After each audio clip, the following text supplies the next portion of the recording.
আমার নাম মোহাম্মদ আব্দুল জলিল। আব্দুল জলিল, বয়স কত? এখন বর্তমানে বয়স 26। 26 বছর। ঠিক আছে, শুরু করেন আপনি একেবারে ছোটবেলা থেকে। আমার বয়স যখন 3 বছর, পদ্মা নদীর পাড়ে, তারপর নদীটা ভাঙা যায়।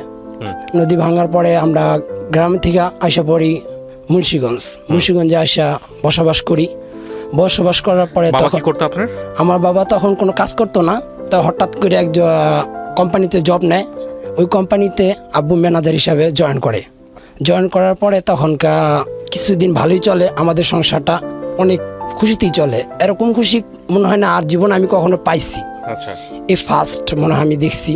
তারপর বাবা হঠাৎ করে একদিন দুর্নীতি মামলা দিয়ে পড়ে যায়। তখন বয়স কত আপনার? তখন আমার বয়স 4 থেকে 4.5 বছর। আচ্ছা, তা দুর্নীতি মামলায় পড়ে যায়, তা বাবারে জেলে নিয়ে যায়। জেলে নেওয়ার পরে আবার 1 মাস জেল খাটার পরে জেলে থেকে বাইরে এসে ওই ফ্যাক্টরিটা বন্ধ হয়ে যায়। বন্ধ হওয়ার পরে আব্বু তারপরে বেকার হয়ে যায়। বেকার হওয়ার পরে আবার ঢালাই কাজ শুরু করে। আচ্ছা, ঢালাইয়ের সর্দার। আচ্ছা, আচ্ছা, ঢালাই সর্দাতেও কাজ করে বাবা। মিনিমাম কাজ নিলে মনে করলেন 2 দিন 3 দিন এরকম, মানে মানুষ যদি লাগে 10 জন, সে লয়ে যেতেছে 15 জন।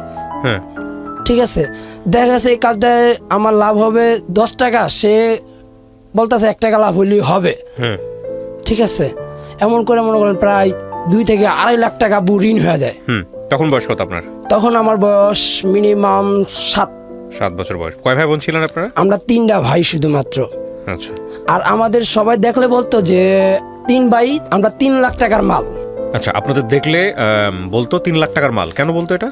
এটা বলতে এই কারণে যে আমাদের বাবা কখনো আমাদের খাওয়ান দিত না। ওই যে জেলের থেকে আসার পরে তারপর মনে করেন কোনোদিন আমাদের ঠিকমতো খোঁজ খবরও নিত না, কোনো খাবার দাবারও দিত না। আচ্ছা, এই জন্য আমার আম্মু অনেক কষ্ট করছে আমাদের জন্য।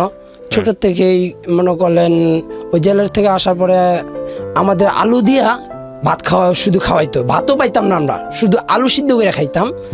ওই আলু খাইয়েই আমরা বাঁচতাম। এমন দিন গেছে আমাদের মানুষের বাড়ির ফ্যান খেয়ে থাকতাম, এত খারাপ অবস্থা ছিল। এত খারাপ অবস্থা ছিল। আব্বু ভালো চলতো, মানুষ খাওয়াইতো, কিন্তু আমরা যে 3টা ভাই ছিলাম, কখন আমার বাবা কখন আমাদের দিকে নজরই করতো না। আচ্ছা, ঠিক আছে, যদি কোনো মানুষের কাছে সে টাকা চাইতো, টাকা পাইতো, কিন্তু আমার আম্মু যদি কারো কাছে টাকা চাইতো, কিন্তু পাইতো না। এই জন্য তারপর এমন করে আপনার ব্রিজের কাজ নেয় আমার আব্বু। ব্রিজের ভিতরে মিনিমাম 35,000 টাকা লস খাওয়া যায়। আচ্ছা, এই 35,000 টাকা লস খাওয়ার পরে আরও একটা কাজ নেয়, একটা আদর্শ স্কুল। ওই স্কুলেও মনে করলেন 15,000 টাকা লস খাওয়া যায়। এমন করে মিনিমাম 1 লাখ টাকার মতো ঋণ হয়ে যায়। তারপর আমরা মুন্সিগঞ্জ থেকে আইসা পড়ি নারায়ণগঞ্জ আসার পরে তা আব্বু ভাঙ্গারি ব্যবসা করে। আবার একই অবস্থা, কিন্তু খাওয়ান দাওয়ান কিচ্ছুই দেয় না। আম্মু তো কষ্টই করে যেতেছে, গার্মেন্টসের চাকরি করলো।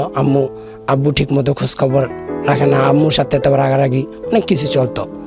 তারপর আস্তে আস্তে বড় হইতাছি। বড় হওয়ার ভিতরেই হঠাৎ আমার স্কুলে ভর্তি করাইলো। তখন বয়স 9 বছর। 9 বছর বয়সে স্কুলে ভর্তি করাইলো। স্কুলে ভর্তি হইলাম, ক্লাস গোল্ডেন পাইলাম 1-এ থাকতে। আচ্ছা, ভালোই পড়ালেখা করতাম, কিন্তু আমার বড় ভাই 3-তে পড়ে, তখন আমি 1-এ। পড়ার পরে তারপর 2 ভাই ভালোই চলতেছে। 2-তেও পড়লাম। 2-তে পড়ার পরে 3-তে উঠলাম। 3-তে উঠার পরে পড়ালেখা করতেছি। আম্মু বলতেছে যে তুই ছোট থাকতে আমার নিয়ত ছিল তুই পেটে থাকতে যে তোর মাদ্রাসায় ভর্তি করাম। আচ্ছা, তা আমি বললাম মাদ্রাসায় ভর্তি করাবা, এখন মাত্র 3-তে পড়ি, তাইলে কেমনে হবে? কয় না, তোর পড়তেও হবে। তা আমি বললাম ঠিক আছে পড়মু, নাহলে 3টা পড়ি। তা আমার আব্বু তখন পটকার ব্যবসা করে, চুল দিয়ে আছে না, চুল দিয়ে পটকার ব্যবসা করে। এটা কি জিনিস? এটা চুল দিয়া তারপর পটকা, বাচ্চাদের ছোট ছোট পটকা বিক্রি করে তখন। আচ্ছা, আচ্ছা, আমার জানা নাই আর কি। যাই হোক, তারপর ঠিক আছে, ওই পটকা মনে করেন বিক্রি করে। তা আব্বু আমার আনতে পাঠাইলো, মনে করেন আসতেছিলাম। আর তখন তো ছোট, তা আমি কি করছি, গাড়িতে দিছি লাভ। গাড়িতে লাভ দিচ্ছি, তা ওই মানুষ জনগণে আটকায় ফেলাইছে গাড়িটারে। গাড়ি থেকে লাভ দিচ্ছি, তারপরে যে আমার এই জায়গায় দাগ আছে। আপনি তখন কোন ক্লাসে? ক্লাস 3-তে পড়েন? কেন 3-তে পড়ি। গাড়ি থেকে লাভ দিলেন কেন? গাড়িতে লাভ দিলাম, আমার যদি অন্য এলাকায় নিয়ে যায়, আমি তো চিনি না। কে নিয়ে যাচ্ছে আপনাকে? ওই গাড়িওয়ালায়, মানে গাড়ি তো ভরা মানুষ, তা আমিও মনে করেন নামমু, তা তারা তো গাড়ির সামনে আগাইবে, আমি মনে করছি বেশি গেছে গা, এই জন্য আমি লাভ দিছি। আচ্ছা, তারপর আমি অ্যাক্সিডেন্ট হই, তারপর দুই জায়গায় দাগ আছে আমার এখনো, ঠিক আছে। তারপর আমার নিয়ে হাসপাতালে ভর্তি করে, তা ডাক্তার হাসপাতালে ভর্তি করার পর 3 ঘন্টা পর আমার জ্ঞান ফিরে। আচ্ছা, জ্ঞান ফিরার পর আম্মু আবার কইতাছে যে এত বিপদ হইতাছে পোলাটার উপর, পোলাটা তো নিয়ত করছিলাম মাদ্রাসায় দিমু, পোলাটা যেতে চাইতেছে না, ঠিক আছে। তা আমি কইছি যা হোক না, আর সুস্থ হই তারপরে যাই। তা আম্মু কয় ঠিক আছে যা, তোর সময় হলে তুই যাইস। এর ভিতরে আরো বন্ধু বান্ধবের সাথে পরিচয় হয়ে গেল, ওই স্কুলের বন্ধু বান্ধবের সাথে পরিচয় হয়ে গেল গা। বন্ধু বান্ধবের সাথে চলতাছি হঠাৎ করে এক বন্ধু অফার দিল যে রেল লাইনের ওইগুলো আমরা ছুটাইয়া বিক্রি করুম। তখন কিন্তু বাবা ঠিকই ওই আম্মু গার্মেন্টস থেকে মনে করলেন তখন 3500 টাকা বেতন পায়, ওই বেতন পাই আমাদের সংসার চলে, ঠিক আছে। আর বড় ভাই তখন আমাদের এই নিউ মার্কেট ডায়ার বাজার নিউ মার্কেটে আমার মামার দোকানে টেলারি কাজ করে। বড় ভাই জীবনে অনেক কষ্ট করছে আমাদের সাথে। তারপর কি করি, ওই ইয়াগুলা খুলাইয়া এমন প্রায় 2-3 মাস খোলাই তার মাঙ্গাই দোকান বিক্রি করি। হঠাৎ একদিন আমাদের এলাকার বড় ভাই, এলাকারই নামি দামি এক বড় ভাই, ওই বড় ভাইও ভাঙ্গাই দোকান দিছে, আচ্ছা, ঠিক আছে। ওই বড় ভাইয়ের চোখে পড়ে যাই, খোয়াইতে গিয়া চোখে পড়ে গেলে গা, ওই বড় ভাই ধরার পরে বলতেছে তোরা কি করস? তো আমরা কিছু করি না। তাহলে তোকে হাতে কেন আর তোকে কোমরও কেন, এগুলা তোরা এখনই পুলিশে দিয়ে দিম, ওকে, ঠিক আছে। তা বললাম ভাই আমরা তো ছোট মানুষ, আমাদের মাফ করে দেন, আর জীবনও হবে না, ঠিক আছে। কয় না তোর গার্জিয়ান লাগবে, তোদের গার্জিয়ান ছাড়া ছাড়ুম না, নাহলে পুলিশে দিয়ে দিব, এদি সরকারি মাল, ঠিক আছে। তা অনেক রিকোয়েস্ট করার পর এদিকে আবার আমার বাপেরে ওই বড় ভাই চিনে। আপনারা কি করছিলেন, মানে জিনিসটা কি ছিল? দেখবেন রেল লাইনের ভিতরে, ঠিক আছে, যে লাম্পা কাঠের ভিতর দিয়ে তারপর দেয়া ওই একগুলা গোল এক ধরনের আছে, ওগুলা আপনি চুরি করতেন? হ্যাঁ, চুরি করতাম। মানে ওই সময় চুরি করতেন না চুরি করার দলের সঙ্গে ছিলেন? কি ছিলেন? আচ্ছা, এদের সাথে পরিচয় হলো কিভাবে আপনার? এদের সাথে পরিচয় হয়েছে ওই বাঙ্গাই দোকান থেকেই। আচ্ছা, ওরা আমার সাথেই চলতো এক সময়, তারাই আগে চুরি করতো, তাদের সাথে মানে ওই অভাব জিনিসটাই আমাদের ঘায়াল করছে।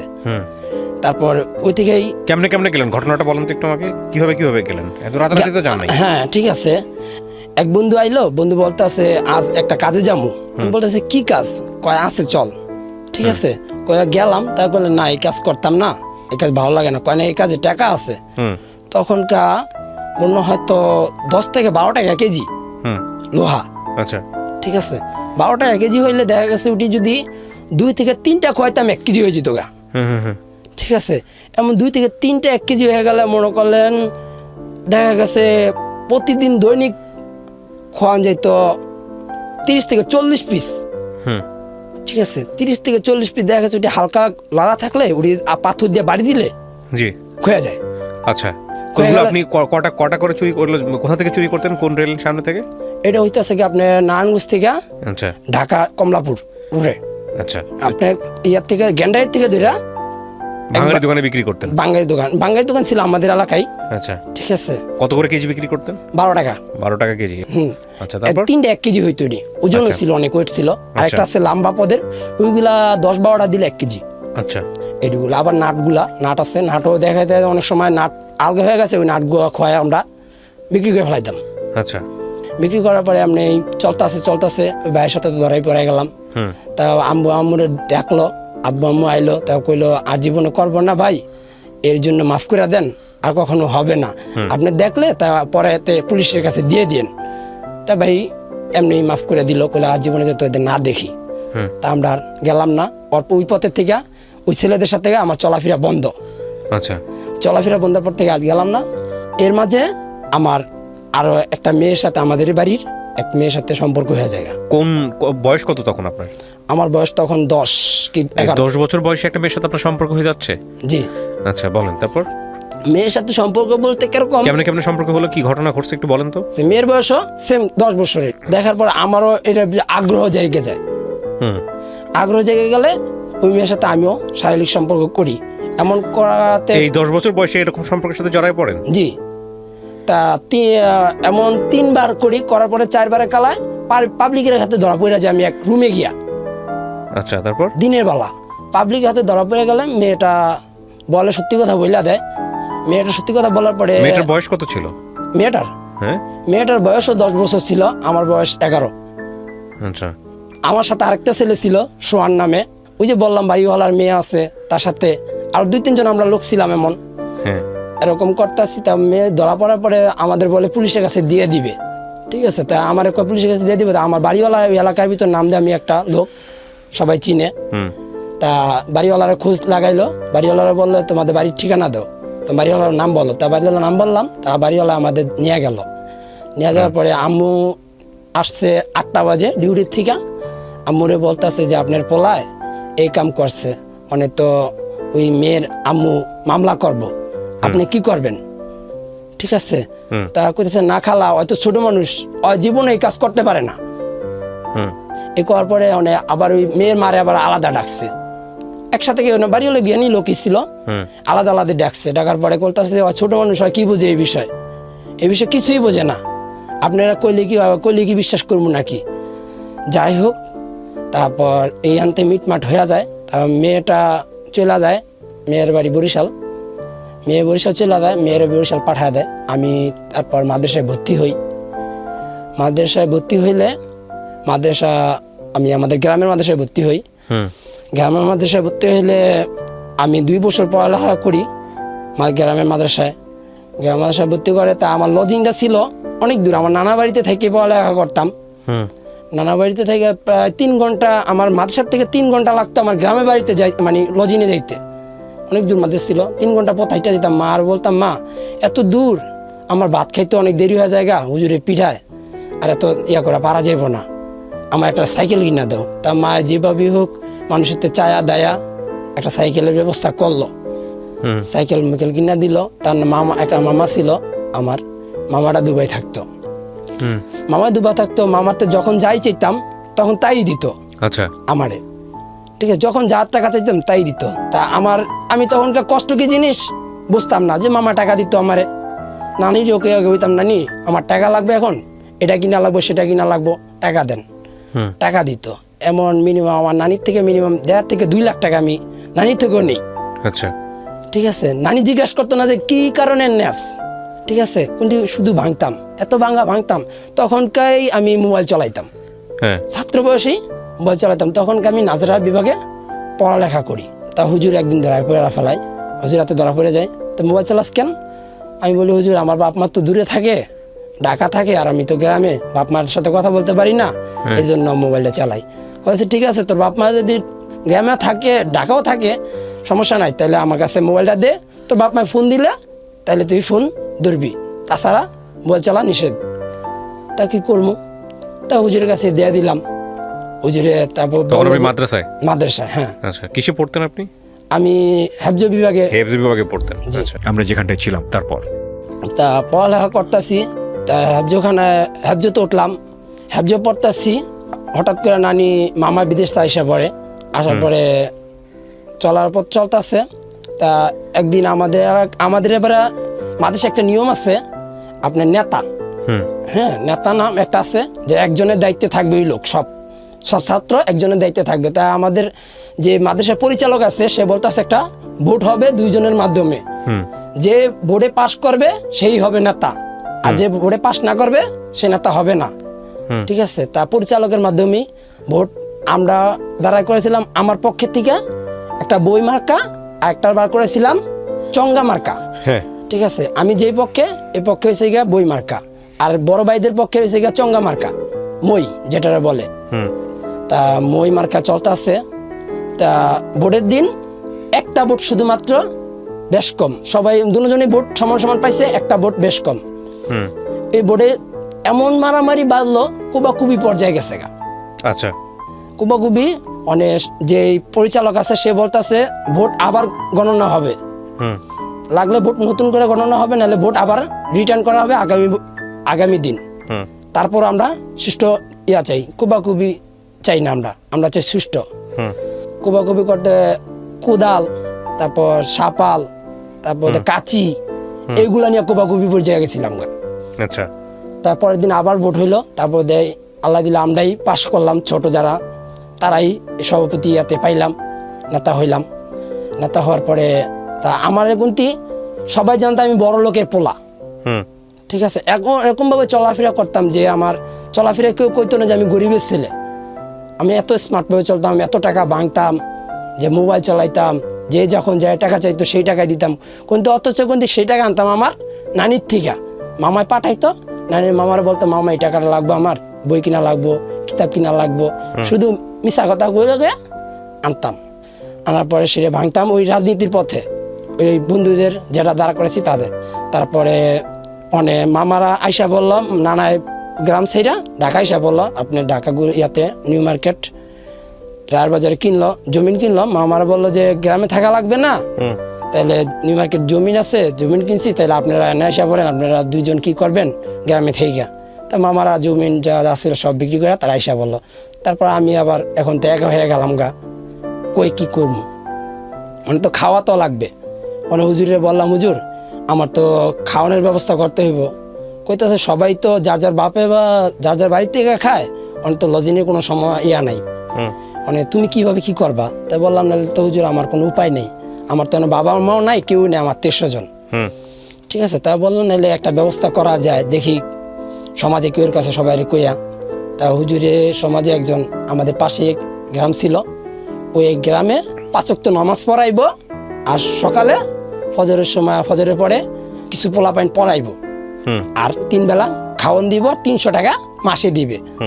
এই লজিংটা আমার নিয়ে দিল হুজুরে। তা প্রায় আমি 6 মাসের মতো হয় নামাজও পড়াইলাম, আবার পোলাপাইনও পড়াইতেছি, ভালোই চলতেছে আমার দিনকাল। এর ভিতরে আমার এক বন্ধু আসছিল ওই মাদ্রাসারই, ওই বইনেও ওই আমার মসজিদে পড়ালেখা করতো।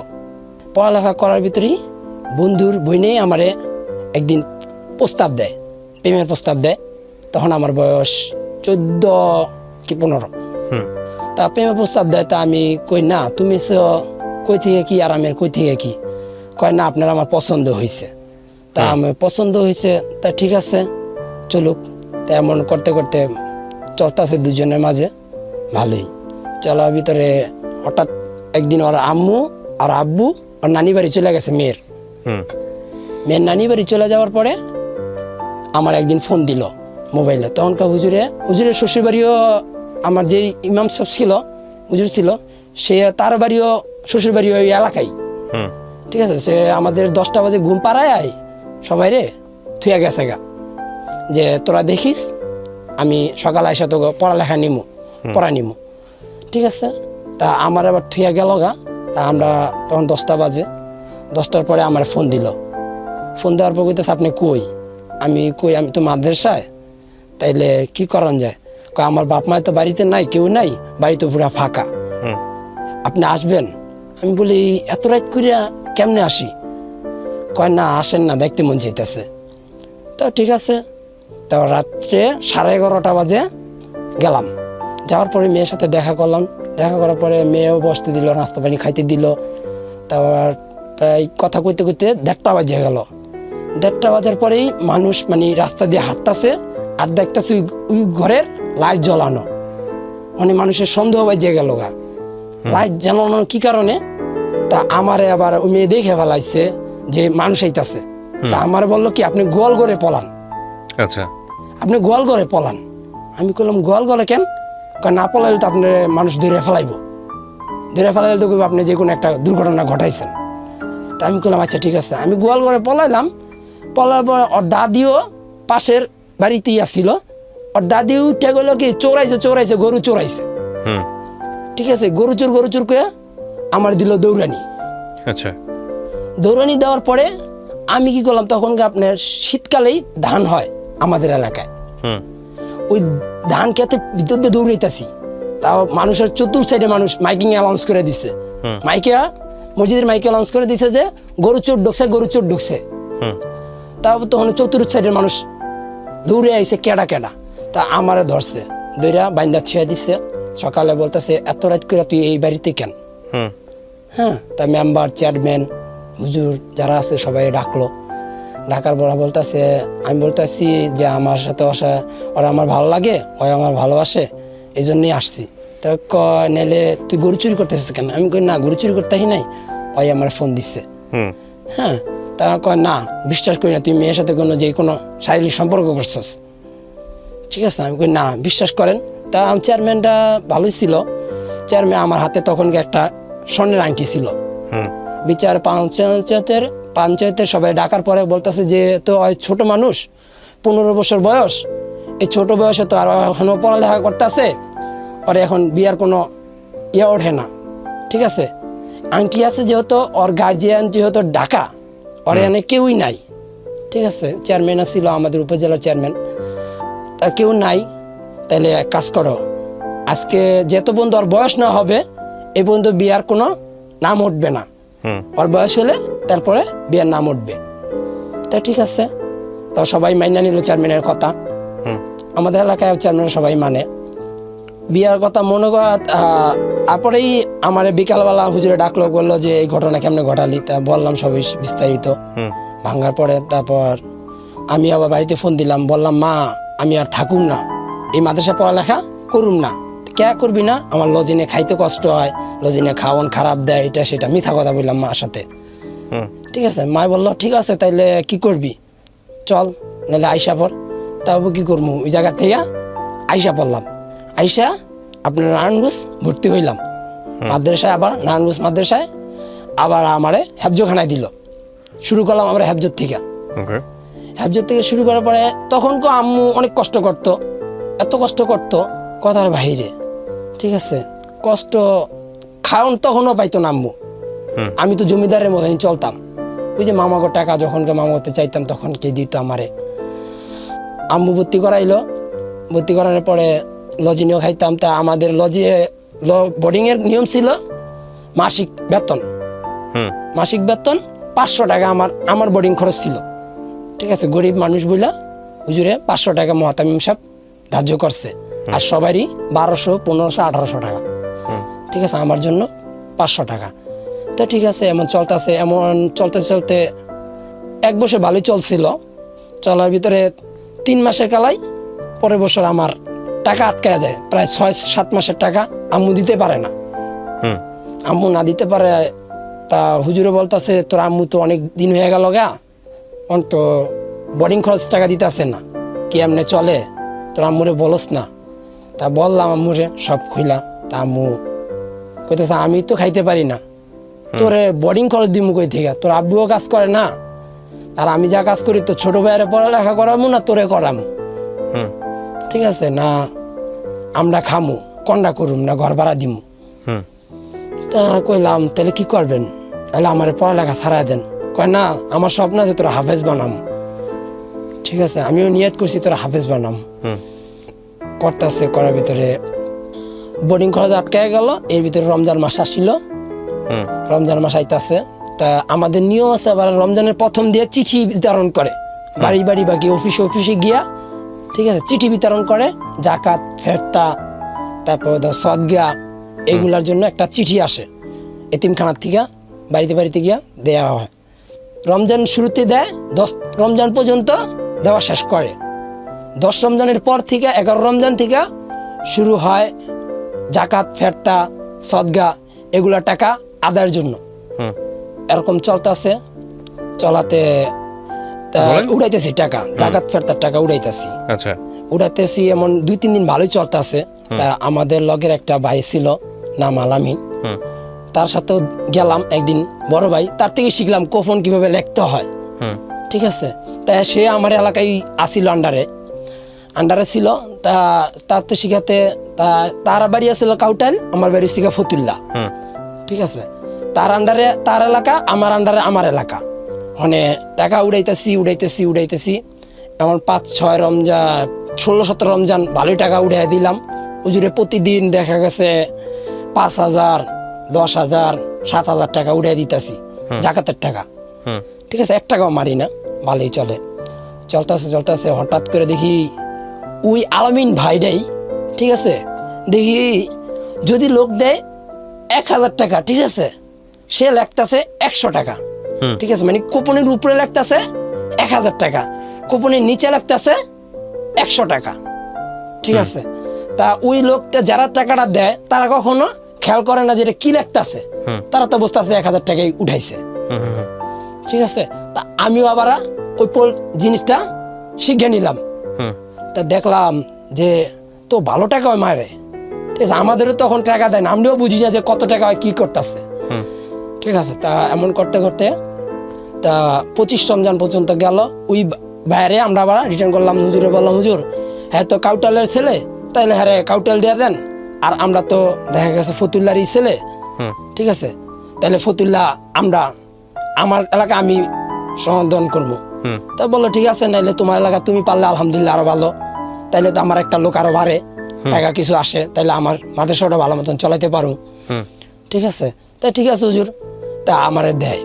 দিতে গেলেই 25 রোজাতে প্রথম রোজাতেই আমি হুজুরে 15,000 টাকা কালেকশন করে দিই। ওই দিন কোনো টাকা মারি না।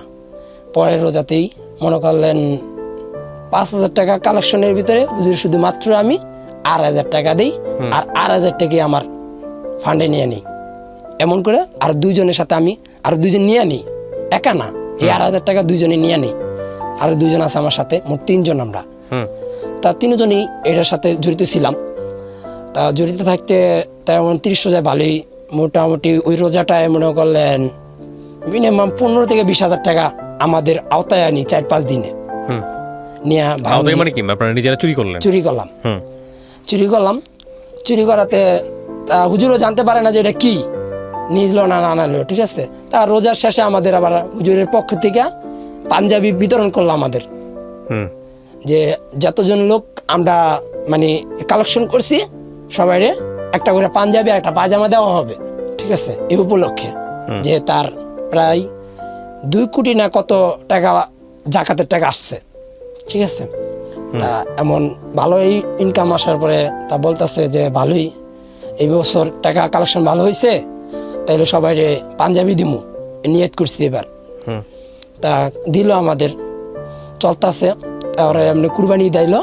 কুরবানি তো আমরা এই চিঠি বিতরণ করি,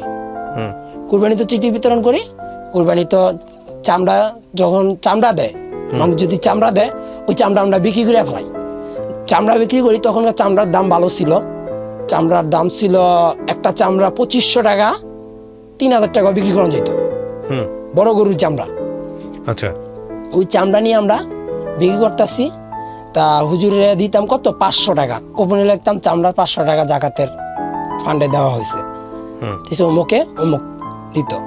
তা এমন করে কুরবানি দো প্রায় আমরা 20,000 টাকা মারি, 20,000 টাকা চুরি করার পরে তা এর ভিতরে চলতেছে আমাদের কুরবানি ঈদ গেল গা। কুরবানিতে পরে আসলো আবার মাহফিলের ডেট আসলো।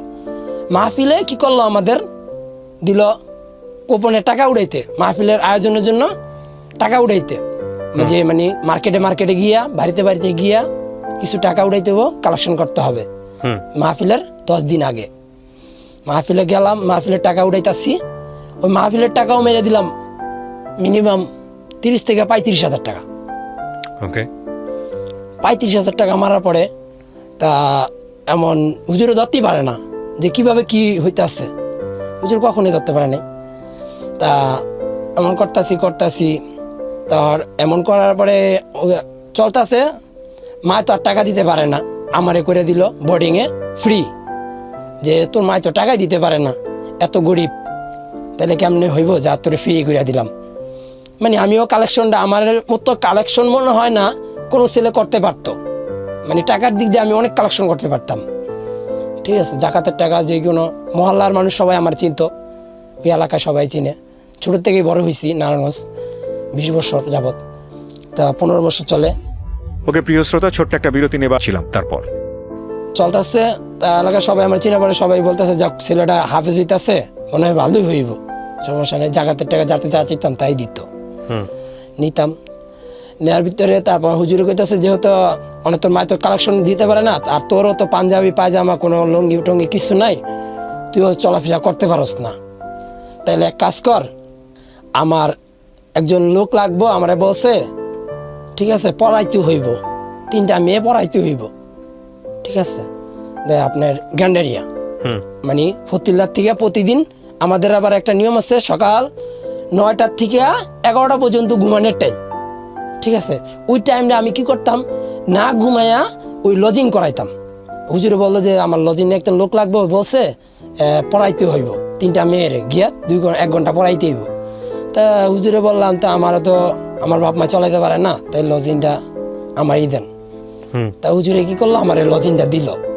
লজিংটা দিতেছে, লজিংটা চলতেছে ভালোই, প্রায় 6-7 মাস ভালোই চলতেছে। ওই বাড়িরই এক মেয়ে আমার আবার প্রেমের প্রস্তাব দিল। ওই 3 মেয়ের ভিতরে এক মেয়ে আমার প্রেমের প্রস্তাব দিল। তা আমি বললাম, দেখো ভাই, আমারে দিয়া হইব না কেন? আমি কই, ভাই দেখো, আমি গরিব ঘরের পোলা, আমি এতিম। মেয়েটাও জানতো আমি এতিমখানায় পড়ালেখা বলি বলে আমার জানতো এতিম। আসলে সে জানতো না যে আমার বাপ মা আছে, ঠিক আছে। তাই আপনি এতিম, সমস্যা কি? আমারও তো বাপ মার টাকাও অভাব নাই, আমার বাপ মার প্রচুর টাকা আছে, আমরা 1 ভাই 1 বোন, সমস্যা কি? আপনারা টাকা পয়সা যা লাগে আমরা দিমু, তারপর আপনারা চাই। আমি কই, না ভাই, তা হবে না। তা না বুঝাইতে মেয়েটা আমারে বলে, ঠিক আছে, না বললে আর কি করবো, নাহলে কালকের থেকে আমার পড়ান লাগবে না, ঠিক আছে। তা আমি আবার আমার বাপ মারে জানাইলাম। তা বাপ মারে বললো, না, ওর রাগ করে বসে, এটা ওর মনে ছোট মানুষ তো, এই জন্য। তা আমি বললাম, ঠিক আছে, আমি পড়াবো। তা মেয়েটা এমন করতে করতে মেয়ের সাথে ভালোই সম্পর্ক হয়। মেয়ের আবার আমি নিজে প্রস্তাব গ্রহণ করার পরে মেয়ের কাছে যাই চাই তাই দিতেছে। মেয়ের যদি বলি আমি এখন 5,000 টাকা লাগবো, কই থেকে না দেয় সেটাও জানি না, ঠিক আছে। আবার যদি বলতেছি এখন মোবাইল কিনা লাগবো, আমার মোবাইল কিনা দাও, কিনে দিতেছে। আবার যদি কই আমার পাঞ্জাবি কিনা লাগবো, এটা নাই, লুঙ্গি নাই, তেল নাই, সাবান নাই, এটা কিনা লাগবো, আমার তার বাপ মা নাই, ঠিক আছে। মেয়েটার সাথে আমি একটা ফস করি, যে মিথ্যা কথা বলি যে আমার বাপ মা নাই। মেয়েটা তো জানি আমরা এতিম, ঠিক আছে, এই জন্য ওই আগ্রহটা করে। তা আমারে এতিম ভাইবা নেয়। এতিম ভাইবা নিলে মেয়েটা এমন চলতে মেয়েটা প্রায় ইন্টারে পড়ালেখা করে। তখন ইন্টারে পড়ালেখা করে, মেয়েটা জানে না যে আমি এতিম, মেয়েটা জানে এতিম, আমার বাপ মা আছে সেটা জানে না।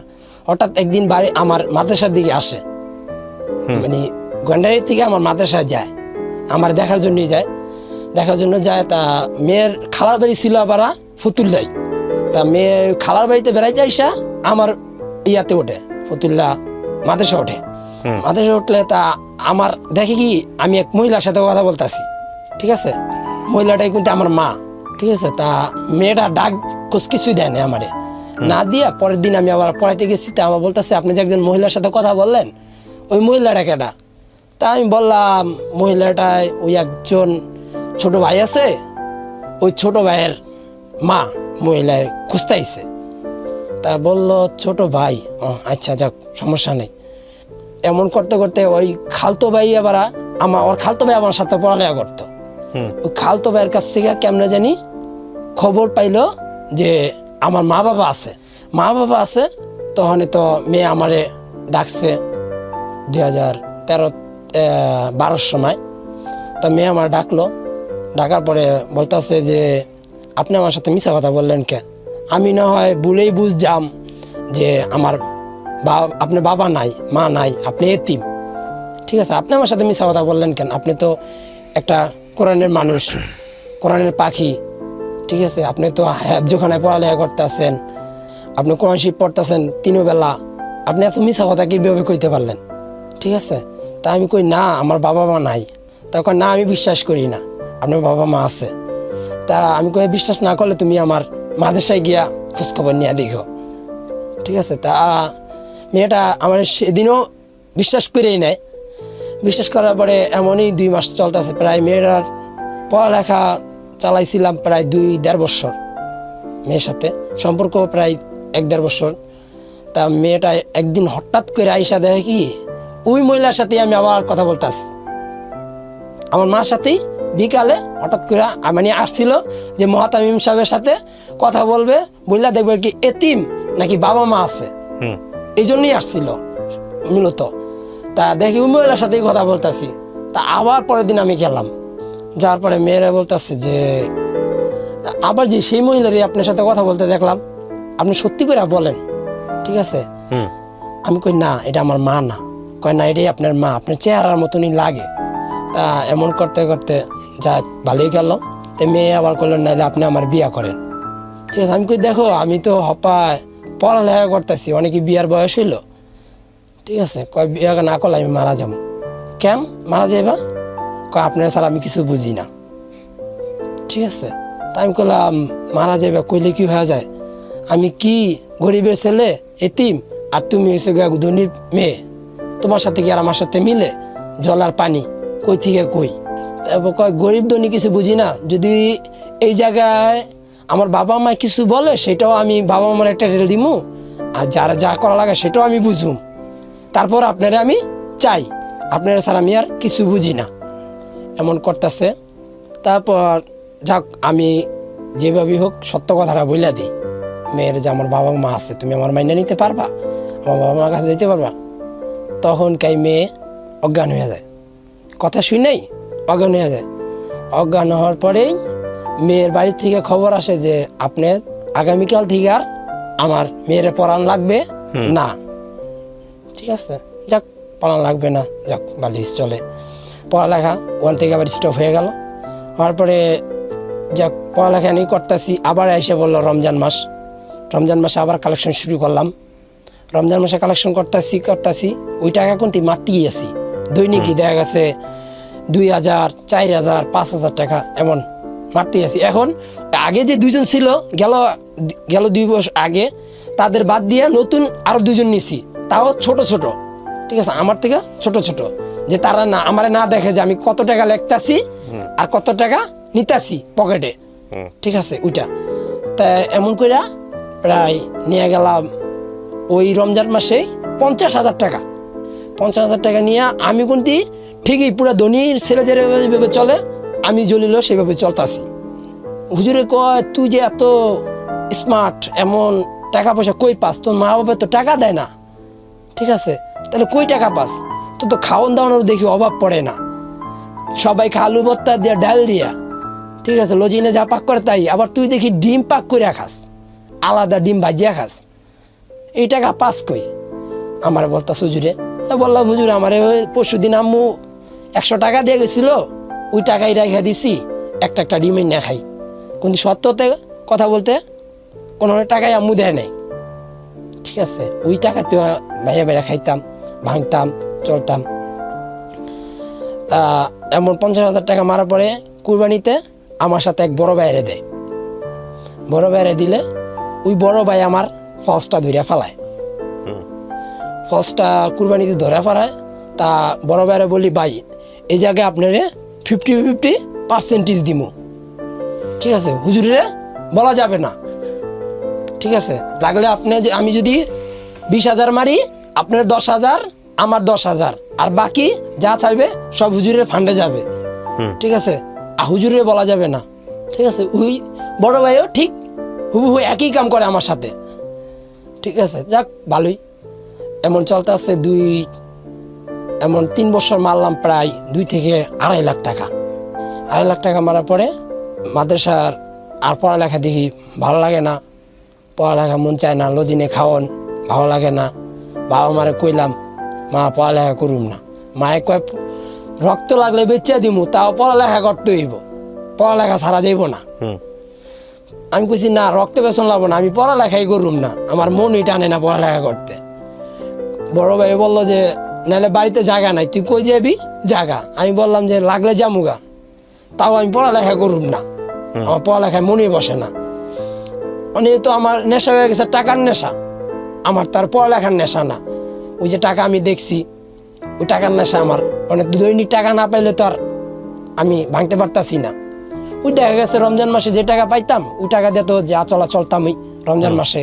তারপরেও 2-3 মাস চলতে পারতাম। তা এরপরে তার চলতে পারতাম না, তখন তার মাথা নষ্ট হয়ে যেত, টাকা পাই কই।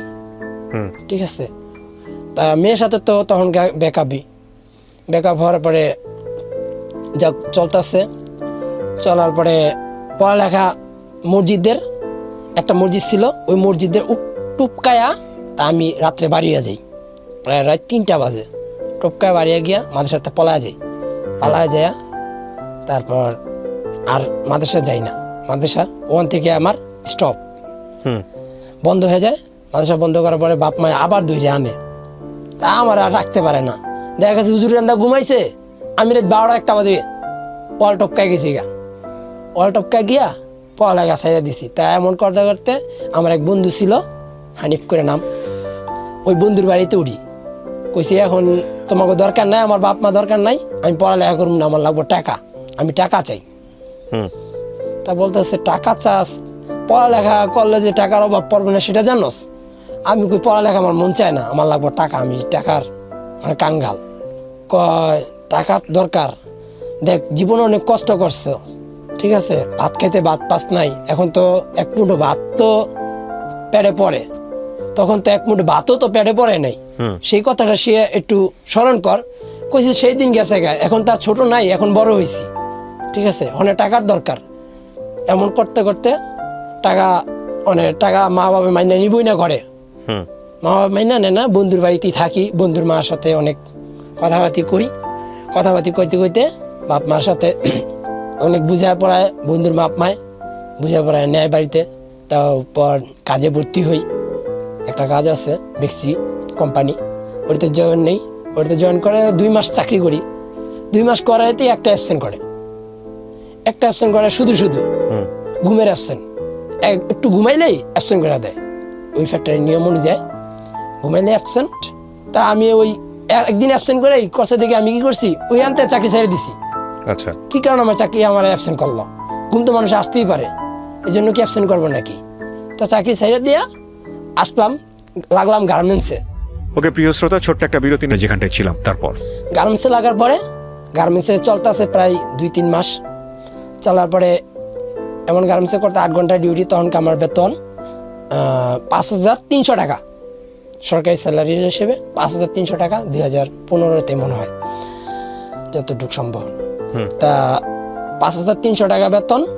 তা গার্মেন্টসে চাকরি করার ভিতরে চলতেছে, হঠাৎ করে গার্মেন্টসে একটা আন্দোলন বাজে, আন্দোলনটা হয়েছে গিয়া শ্রমিকদের 18টা দাবি মানতে হবে মালিকের। ওই আন্দোলনে মানে বেতনটা একটু দিতে দেরি হয়ে গেছে কোম্পানির, তা 10 তারিখে বেতন দেওয়ার কথা, ওই জায়গায় বেতনটা দিছে 18 তারিখ।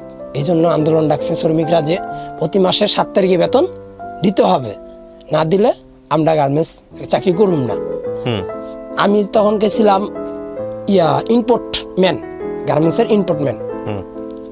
তা আমারে এর আগে আমারে আবার একটা পিচ্ছিদের বাচ্চাদের ছোট ছোট কাপড় আইতো, গেঞ্জি আর প্যান্ট সাথে একসাথে, অস্ট্রেলিয়ার এরিয়া ভাইয়ার। তা প্রায় 3.5 লাখ গেঞ্জি আসছে অর্ডার। ওই অর্ডারের ভিতরে আমার মানে আমার যে লাইনটা ছিল ওই লাইনটাই আমার, শুধু এই গেঞ্জিটা চলবে শুধু আমার লাইনে, আর কোনো লাইনে চলবে না। আমার অর্ডারটা নিছিলাম, নেওয়ার পরে 3টা পিস খারাপ হয়েছে, 3 পিস খারাপ হওয়ার পরে মালিক আমার ডাকছে, মালিককে ডাইকে নিয়ে আমার একটু বাজে গালাগালি করছে। বাজে গালাগালি পরে তা আমি মনে মনে ভাব নিলাম, আমারে এরকমভাবে গালাগালি করলো কেন, আমি যদি কোনো দিন তারে পাই তাহলে মেরে ফেলাম, ঠিক আছে, তারা মেরে ফেলাম, তাহলে যেভাবেই হোক তার একটা ক্ষতি করুম। তা কি করলাম, তা ওই গার্মেন্টসের আবার একটা নিয়ম আছে, নেতা, ফলর নেতা, যে মনে করলেন একজনের প্রত্যেকটা লাইনে একজন করে নেতা থাকবে, ওই তার আন্ডারে চলবে ওই ফলরটা, ঠিক আছে। তা ওই হেয়ার আন্ডারে চলে। তা আমাদের লাইনের ভিতরে আমি ছিলাম মানে মেন হেড ছিলাম। তা আমরা এমন 7টা লাইন ছিল ওই গার্মেন্টসটার ভিতরে, 7টা লাইনে 7 জন নেতা, ওই 7 জনে বৈশা পরামর্শ, সবাই মানে শ্রমিকরা সবাই বলতেছে যে আমাদের 18টা দাবি মানতে হবে, 7 জন মানে 7 জনের কাছে বলছে মিটিং করে আমাদের 18 দাবি মানতে হবে, মালিকের জানান। তাই মালিকেরা জানাইলাম, মালিক বলতেছে ঠিক আছে আমরা 18 দাবি মানতে পারতাম না, 4-5টা দাবি মানতে পারুম, ঠিক আছে, সব তো মানা সম্ভব না। তা আমরা আবার শ্রমিকরা জানাইলাম, কইলাম মালিক বলতেছে তো 18 দাবি মানতে পারবো না, সে বলতেছে যে 4-5টা দাবি মানতে পারবো। তা 4-5টা দাবি কি দাবি তা বললো কিছু সংক্ষেপ, বেতন বাড়াইতে পারবো, এরপর বোনাস দিতে পারবো, হাজিরা বোনাসও দিব, খাওয়া দাওয়া ঠিক দিব, সবই দিব, সমস্যা নেই। কত সালের গল্প এটা? 2015। 15, ওকে। 2015 অর্থাৎ একদিন দেখি ওই আমার তো গাল দিছে, আমার মনে আছেই যে আমি খুব নিয়ে রাখছি যে কোনো দিন যদি সুযোগ পাই তারা মাইর দিমু। অর্থাৎ একদিন কি করলো শ্রমিকরা 10 তারিখের জায়গায়, মানে মালিকে তো বলছে প্রতি মাসে 10 তারিখে ক্লিয়ার করে দিব, সেপ্টেম্বর মাসের বেতনটা তখন একটু দিতে 2 দিন দেরি হয়ে গেছে। 10 তারিখের জায়গায় 12 তারিখ দিয়ে ফেলাইছে, মানে 12 তারিখ হয়ে গেছে, বেতন দেয় না, বিকেল হয়ে যেতেছে, দেয় না। তো সে তো কথা দিয়েছে যে 10 তারিখের ভিতরে বেতন ক্লিয়ার করবে, যে শুক্রবার থাকুক আর শনিবার থাকুক, যে বারে থাকুক বেতন ক্লিয়ার করবে 10 তারিখের ভিতরে। সে অনেক তো শ্রমিকরা খেপে গেছে, বেতন দেয় না, 12 তারিখ হয়ে গেল, মানে কি করবো, শ্রমিক সব খেপা দেওয়ার পরে কি করলো, মহিলারা আছে বাইংকিউসি আছে, মার্কেটিং ম্যানেজার আছে গার্মেন্টসে, ওই মার্কেটিং ম্যানেজাররা ধরে দিল মায়ের। ওই মারামারিতে তা অফিসারও বসেও ছিল অফিসেই, প্রায় 4টার সময় অফিসেও ছিল। তা ওই মারামারিতে ওই কি করছে, মার্কেটিং ম্যানেজারে দৌড়ে গিয়া বসের অফিসে ঢুকছে। আমি আবার কি করছি, মেশিন আছে গার্মেন্টসের, মেশিন আছে প্লেন মেশিন, ওই মেশিনের ডান্ডা আছে, ওই নতুন ডান্ডাটি ফিটিং করতেছে, ইন্ডিয়ার থেকে আনছে মেশিনগুলা, লাইন আরেকটা চালু করবে, এই জন্য আমি আবার ওই ক্ষোভটাই নিয়েছি আমার, যে আমার মা তিরা গালাগালি এত খারাপ ভাষা গালাগালি করলো, আজকে আর যেভাবে হোক এই সুযোগটা আমি ব্যবহার করব। তাই কি করলাম, ওই সুযোগে আমি ওই ডান্ডা নিয়ে গ্লাস ভাঙ্গা তার মাথা আর একটা বাড়ি মারলাম। সাহেবের মাথা বাড়ি মারার পরে মাথা অজ্ঞান হয়ে পড়ে গেল। অজ্ঞান হয়ে পরে এবারে সিসি ক্যামেরা দেখছে আমারে, ফুটেজটা দেখার পরে আমরা আবার আমার নাম মামলা করলো থানায়। মামলা হলো আপনার নামে? জি। আচ্ছা, তারপর মামলা করলো থানায় মামলা করার পরে মানে তারপর দিন পুলিশ আসলো আমাদের, মানে ওই এলাকার সাহেবও এলাকার বড় বড় নেতা ছিল, ওই নেতাদেরও ভাও করে রাখছিল যে শ্রমিকদের যে কোনো একটা সাহায্য করবে, ঠিক আছে। আমরাও আবার কি করছি, আমাদের এলাকার একটা দল আছে, ওই দলের জানায় রাখছি যে স্যার এমন এমন ঘটনা এটা কর্তব্য করতে চাই, আপনি কি করেন?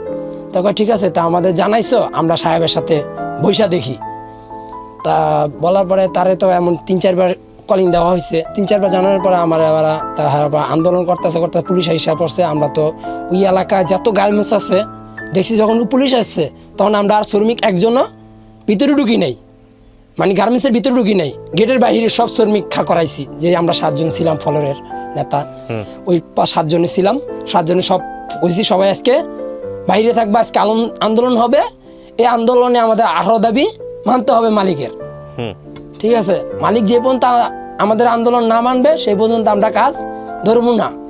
তা ঠিক আছে, তা ওই পুলিশটা মামলা আমার নামে হইলেই তা আমার ধরে নিয়ে গেল। তা ওইদিকে আন্দোলন চলতেছে, আন্দোলন যত মনে করলেন ওই এলাকায় যতটা গার্মেন্টস ছিল, প্রায় 1-150 গার্মেন্টস ছিল, প্রত্যেকটা গার্মেন্টসের মানুষ যা আছে সব নামাই নিয়ে এলো। সব নামাই নিয়ে আই না, আপনার শিউ মার্কেট একটা রোড আছে, বিশ্ব রোড, ওই রোডটা 1 ঘন্টার জন্য বন্ধ করে দিল শ্রমিকরা। বন্ধ করার পরে যেভাবে হোক একটা মেয়র সাহেবের কাছে কানে গেল, বিশ্ব রোড বন্ধ, শ্রমিকের আন্দোলন চালাইতেছে যে তারা 18 দাবি মানতে হবে মালিকের। আর আমাদের লগের ভাই তারা থানায় ধরে নিয়ে গেছে, যে কোনো মুহূর্তে আমাদের ভাই চাই। তা কইলো কি কারণে ধরে নিয়ে গেছে, যে ভাইয়ে বলছে যে মেয়ের নির্যাতন করছিল, নির্যাতনের কারণে ভাই মারতে গেছে, এই কারণে ভাইরে ধরে নিছে। আসলে কিন্তু ভাইয়া এটা মিছা কথা, এটা একটা বানানোর কথা। ওই ভাই আমারে বলছে, যে নেতা ছিল, নেতা আমারে বলছে যে এইভাবে তথ্য দিবা, ঠিক আছে। ওই তথ্য অনুযায়ী আমরা তথ্য দিলাম। তা আমারে থানায় নিছে। তা ওই যে বাসর দলের যে নেতা ছিল, ওই নেতা আবার ফোন করে কয়ে দিছে যে তারে থানায় নিছেন ভালো কথা, ঠিক আছে, তার উপরে কোনো অত্যাচার করবেন না, তারা সুন্দর মতন বসায় রাখেন, আমি আসতেছি থানায়, ঠিক আছে। সে থানায় গেল, থানায় গিয়া জিটি করলো, জিটি দেখলো, তা করলো না এটা মিথ্যা কথা, ঠিক আছে। মহিলার উপর নির্যাতন করতে লইছে, তারা দেখছে, দেখার পরে ওই মালিকেরে তারা উপরে হামলা করছে, তারা শুধু হামলা করে নাই, ঠিক আছে। এই কথা করার পর মেয়ে আবার ওই জায়গায় একটা বানার জানানো হয়েছে যে একটা মেয়ের জামা ছিঁড়াইছে আর কিছু খামচির দাগ ছিল, ওই খামচির দাগগুলাই মানে নির্যাতনের শিকার, মেয়েটাই আমার পক্ষ হইয়া ওটার দিছে, স্টেটমেন্ট দিছে। তা কি করব, ওই জায়গায় তো মেয়ের পক্ষ পাই গেছে গা, এই জায়গায় তার আমার কোনো কিছু করার নাই। এই জায়গায় আমারে ছাইরা দিল, ওই অফিসে স্যারের কথা শুনে ছাইরা দিল। ছাইরা দেওয়ার পরে 18 দাবি মানলো, কোম্পানি মানে নাই, তাকে বলছে যে লাগলে কোম্পানি বন্ধ করে দিমু, তারপরও আমরা কোম্পানি চালাম না, শ্রমিক থেকে শুরু করে যত স্টাফ ছিল সবারই ছাঁটাই করুন। ঠিক আছে, তা আমাদের কি করলো, ওই ছাঁটাই করে দিল, টাকা পয়সা সব হিসাব দেব কইরা ছাঁটাই করে দিল। ছাঁটাই করে দেওয়ার পরে তা আমি আবার জয়েন করলাম আরেক ফ্যাক্টরিতে চাকরি করলাম, প্রোডাকশনে। জি, প্রোডাকশনে কাজ করতেছি। এর ভিতরে আমার প্রোডাকশনের টাকা আসলো 16,500 টাকা। ঠিক আছে, তা তাদের হিসাবে 16,500 টাকা। তা আমার হিসাবে আমার 16,000 টাকা ব্যাংকে ঢুকছে, আর 500 টাকা ঢোকে নাই।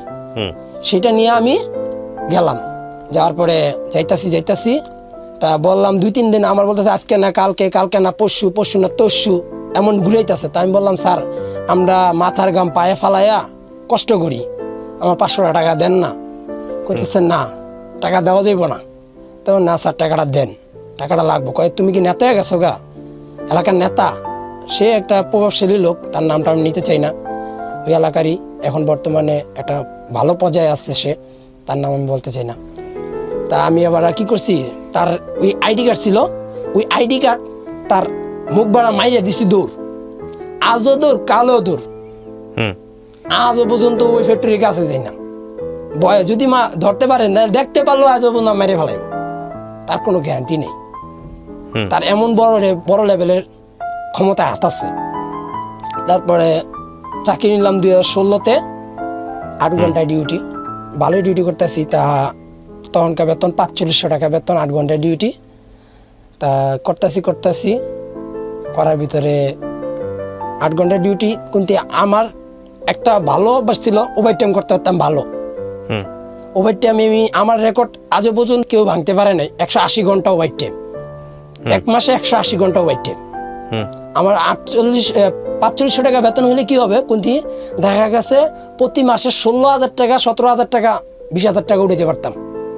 ওভার টাইম, নাস্তার টাকা, প্রোডাকশন, অনেক ধরনের টাকা ছিল তখন, টাকা ছিল।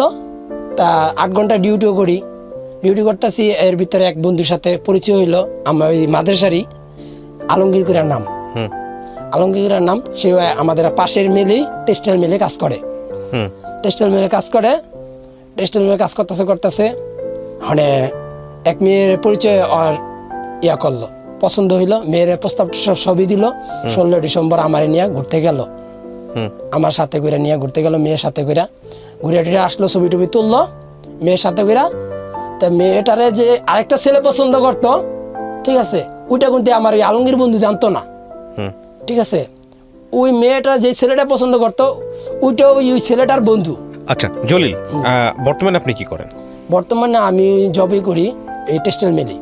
আচ্ছা, বিয়ে শাদী করেছেন? জি। বউয়ের সঙ্গে আছেন নাকি সেখানে ছাড়াছাড়ি হয়ে গেছে? ছাড়াছাড়ি হয়ে গেছে। বিয়ে কটা করেছেন? বিয়ে একটা করছি। একটা বাচ্চা কাচ্চা আছে? জি না। কত সালে ছাড়াছাড়ি হয়েছে? সংসার কতদিনের ছিল? সংসার ছিল 3 বছরের। এই যে এতগুলা ভুল আপনার জীবনে, মানে এত রকমের ভুল, এই ভুলগুলা কি কারণে আপনার কি মনে হয়? একের পর আপনি ভুল করে গেছেন, চুরি থেকে শুরু করে, মারামারি থেকে শুরু করে, অনৈতিক শারীরিক সম্পর্ক থেকে শুরু করে, কোনো কিছু বাদ দেননি। আপনার কি মনে হয় এই ভুলের পেছনে কারণটা কি? আমার মনে হয় ভুলের পিছনে কারণ শুধু আমার আব্বু। ঠিক আছে, কিভাবে? হ্যাঁ, আব্বু যদি আমাদের একটু কেয়ার করতো, ঠিক আছে, আমাদের 3 বেলা খাওয়ান দিত, আর আমাদের খোঁজ খবরটা নিত, আর আমাদের যদি মনে করলেন সবসময় একটা বাবার যে দায়িত্ব, সেই দায়িত্বটা পালন করতো, তাইলে মনে হয় তো আমার কাছে আমরা এরকম ভুল পথে যাইতাম না। বাবা যদি একটু আমাদের কেয়ার করতো। শুধু কি তাই? আপনি যখন এখন, আপনার বয়স কত এখন? এখন 26 বছর বয়স। এখন তো আপনি বোঝেন, বোঝার পরেও তাহলে আপনি সেই ভুলগুলোর মধ্যে কেন থাকেন? কেন সেখান থেকে বের হয়ে আসতে পারেন না? খারাপ লাগে না আপনার এই ভুলগুলো করলে? এই যে মানুষের এত ক্ষতি করলেন, এত ক্ষতির মধ্যে আছেন, করতেছেন, অনেক কিছুতে আমি আনতে পারলাম না এখানে। এটা আপনার তো এই জীবনের গল্পটা এরকম না হয়ে তো ভালো হতে পারতো, সেটা আপনার ইচ্ছা করে না কখনো? জি, আমার ইচ্ছা করে আমি ভালো হয়ে চলতে, কিন্তু মানুষ আমার ভালো হইতে দেয় না। ঠিক আছে, মানুষ আপনাকে ধরে রাখে যে তুমি ভালো হতে পারবো না, এরকম বলে মানুষ? মানুষ, সমাজের মানুষ এমন একটা জিনিস, মনে করলেন ভালো হইতে গেলে পিছের মানুষ ভ্যাগিগুলা বিষয়টা আসলে এরকম না। আপনি যদি খারাপ হতে চান, আপনার সামনে খারাপ জিনিসগুলাই আসবে। আপনি যদি ভালো হতে চান, তাহলে আল্লাহ আপনার সামনে ভালো জিনিসগুলাই দিবে। ঠিক আছে? সো আপনার চাওয়াটা ঠিক আছে কিনা সেটাই হচ্ছে বড় কথা। তবে আপনার ভেতরে নিশ্চয়ই ভালো কোনো উদ্দেশ্য আছে, এখনো জীবিত আছে, নইলে আপনি কেন আসবেন এই এই এই অনুষ্ঠানে আপনার নিজের গল্পগুলো বলতেন? তো আপনি কেন বললেন এই গল্পটা, আসলে কেন বললেন? ভাই আমি গল্পটা বলছি এই কারণে যে আমার মতো ভুল আর কোনো মাদ্রাসার আর কোনো লোক না করুক, কোনো লোক না করুক, বিশেষ করে মাদ্রাসার ছাত্ররা না। সব মাদ্রাসার ছাত্ররা আপনার মতো না, নিশ্চয়ই না। আপনি নিজে ভুলের মধ্যে আছেন এখনো, নাকি ভুল থেকে বের হয়ে গেছেন? আপনি যে মানুষকে জ্ঞান দিবেন সেটা তো পরের বিষয়। আপনি নিজে কি এখনো ইনভলভ আছেন? জি না, আমি এখনো বর্তমানে এই ডিগুলার ভিতর নাই। এখন আমি আল্লাহ দিলে অনেক ভালো হয়ে গেছি। এখন আপনি নিজে বের হয়ে আসতে পেরেছেন? জি ইনশাল্লাহ বাইরে হয়ে যেতে পারছি। এখন মানে আমার বিবেক আমাকে বারবার প্রশ্ন করে যে তুমি এত ভুল করছো, আর ভুল করিও না। ঠিক আছে, আমার বিবেক আমাকে এখন প্রতিদিন রাত্রে আমার শুধু নাড়া দেয়, এখন আল্লাহর দিকে তাকাও, যা করছো ভুল আগামীতে আর করিও না। প্রিয় শ্রোতা, আমি একটা জিনিসই আপনাদেরকে বলবো, এখানে সমস্ত কিছু ওর পরিচয় গোপন রেখে আমরা আজকে ওকে উপস্থাপন করেছি। আমাদের সমাজে যেই সব ছেলেমেয়েরা ছোটখাটো বিভিন্ন ধরনের অপরাধের সঙ্গে জড়িত, যারা আমাদের হরহামেশাই চোখে পড়ে, এদের মধ্যেই ও একজন। আমি আসলে অতটা ইন ডিটেইলি ওকে উপস্থাপনও করতে পারিনি, সেটা আমার অনুষ্ঠানের সীমাবদ্ধতা, এবং আমি সীমাবদ্ধতা বলবো না, আসলে সামাজিক সীমাবদ্ধতা থেকেও বলবো, উপস্থাপন করা যায় না সেই জায়গাটা থেকে। তো আপনাদেরকে শুধু বলবো যে কি ধরনের ছেলেমেয়েরা আসলে এই ধরনের অপরাধের সঙ্গে যুক্ত হয়, আপনারা কিছুটা হলেও বুঝতে পারলেন আজকের এই অনুষ্ঠান থেকে। এবং যারা অপরাধ করে তাদের মধ্যে মানবিকতা বোধ, মানবিক বোধ এগুলো থাকে। আমাদের শুধু উচিত ওদের প্রতি একটু একটু সহানুভূতির হাত বাড়িয়ে দেয়া। একটা মোমেন্ট একটা মানুষের জীবনকে পরিবর্তন করে দিতে পারে।